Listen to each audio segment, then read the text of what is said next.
Okay, so my little brother and his wife were renting a house in town, and the landlord guy actually informed them last month that he's selling the property and they have to move out. So fortunately, let me turn this. So fortunately, the mother-in-law and father-in-law had some extra funds, and they bought them a. Let me turn this around again. A camper shell that they're actually able to pay them back.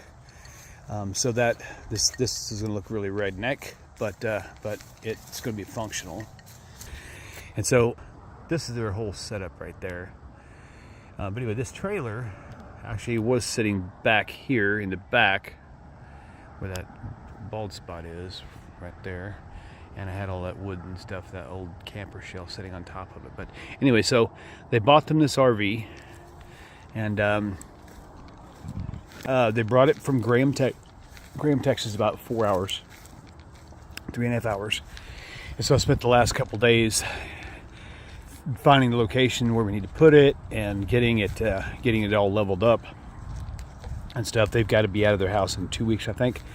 And so we've got to get this thing living ready for them with electric and water. And so we found that our septic, so it's kind of messy back here, but our septic system, our septic tank is like right here from the house. And we had a clean out right underneath. You can see where this part right here goes. The clean out is like right there, literally. And so I parked it strategically to that.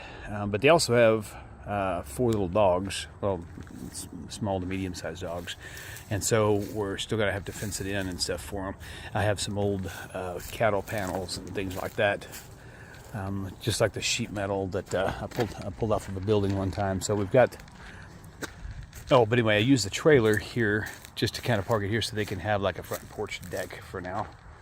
They'll probably be here. They could be here for a year or two, not sure, however long it takes for them to get stable.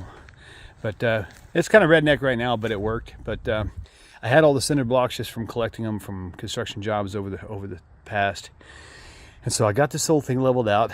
This has been sitting for so long. The tires were all flat. You can see where they were collapsed to on both those. That was like really, this was down at the bottom, of course. And they were all flat, but fortunately they were still airable.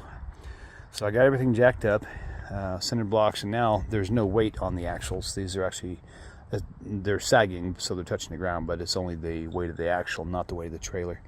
So now this is stable. They got a front porch, and we had some these 3 little umbrella stands a friend gave us one time. He was doing a remodel job and asked me if I wanted them. So really nice because they're super, super heavy. And so in the day when it's sunny out, ow, got a daggum sticker on my leg. So when it's sunny out, they can just pop all 3 of those open and be in the full shade right there. And so, but yeah, so they get a good deal on it. And but yeah, that's what I've been really occupied with lately. And I've got about 2 or 3 more days left of this to getting them ready so they can get moved in over here.